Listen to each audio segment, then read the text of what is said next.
學者症候群指患者喺特定有限嘅領域有超乎常人嘅表現，但係廣泛地喺其他方面就有明顯嘅心智障礙。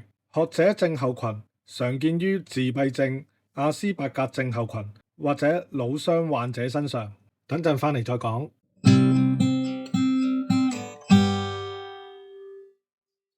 大家好，我係3012，呢個頻道每個星期都會更新短片，同大家分享電影劇集觀後感、娛樂、旅遊、八卦、花生等等。如果你仲未訂閱，記得快啲撳翻個鐘仔，唔覺就快突破200訂閱。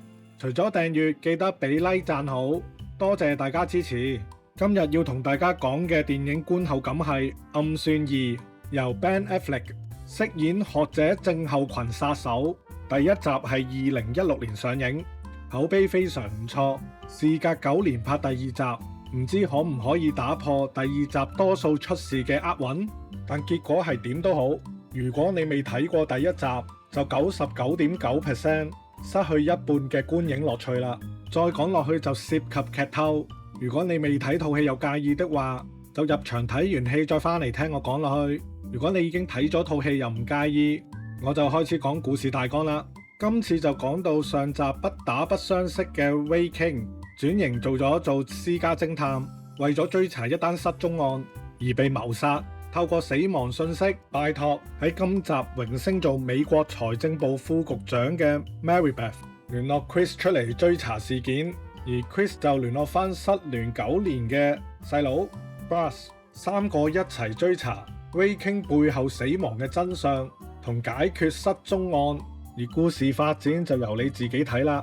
今集我其實好中意女殺手嗰條線嘅後天性學者症候群，俾我嘅感覺就好似中輻射變 X-Men 咁樣。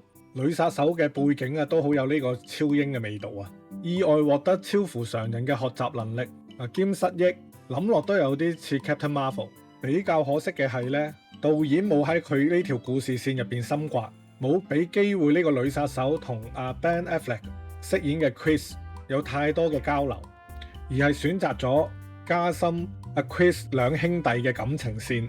好在咧，兩兄弟嘅相愛相殺嗰種幽默互動都算幾有趣嘅，只係咧喺劇情節奏安排上就顯得冇第一集更緊湊啦。咁可能導演都係要照顧翻啲未睇過第一集嘅觀眾啦，都花咗幾大篇幅去交代翻 Chris 係一個好聰明但係又有社交障礙嘅一個怪人。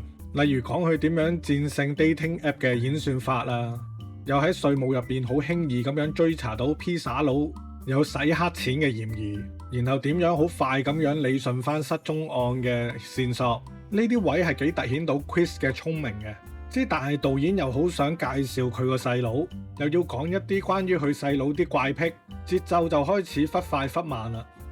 好在係呢幾個主要角色嘅互動呢都算有默契，有啲火花。另外呢，我都算係第一集嘅 fans 嚟嘅，見到第一集嘅女 hacker 經過咁多年之後變咗一個 hacker 集團，呢一度我覺得係幾驚喜嘅。雖然文戲上係有啲拖沓，但一到啲動作場口時呢，爽快感係十足嘅。我覺得今集其實都有啲老調重彈有啲夾硬將兩兄弟嘅感情歸零，幾乎等於由頭再建立關係。但又係好在建立關係嗰啲劇情呢，都幾抵死風趣，亦都凸顯到佢哋本身兩個嘅兄弟情。只係去到破案同埋營救嗰個部分呢，就顯得比較虎頭蛇尾，收尾收得比較急啦。不過整體上呢，我作為 fans 呢個劇本我係收貨嘅。要彈呢，就係個節奏把控方面冇第一集咁出色。咁今集另外仲有一個好唔同嘅地方就係上集Chris 係有俾人追捕嘅過程噶嘛，咁今集導演就既偷懶但係又聰明咁樣用天才 hacker 嚟填補冇呢個警察追捕嘅情節嘅。咁亦因為個天才 hacker 係變咗一班幫手啦，又會令我覺得冇警方會去追緝佢哋，都係好合理咁樣咯。係見到導演有花心思去填補啲喺情節上可能會發生嘅漏洞。成個劇本除咗節奏，真係都冇咩嘢可以好挑剔㗎啦。演員方面呢，我覺得 Ben Affleck 演 Chris 咧係好過蝙蝠俠嘅。我覺得佢真係似有社交障礙啊，演到佢副木口木面係幾襯嘅，我覺得。咁我都估唔到 Jon Bernthal 都有啲戲嘅，尤其係佢同 Ben Affleck 喺車頂談心嗰一段，啲文戲唔悶呢，都好多得佢哋兩位。咁 Cynthia 飾演嘅左膠副局長稱職啦，起碼唔算討人厭嘅。喺呢啲以暴制暴嘅爽片入邊，見到啲左膠角色，其實有時會睇到好敏感噶嘛。咁佢俾我嘅感覺呢都 OK 嘅。而飾演女殺手嘅 Daniela， 雖然佔嘅劇情唔算特別多，但都令我留下印象嘅。尤其係同阿女局長對打嗰啲泰拳都睇到係拳拳到肉咁樣，唔係啲花拳繡腿嚟嘅。咁音效同配樂歌曲方面就冇話特別令我留下啲好特別嘅印象。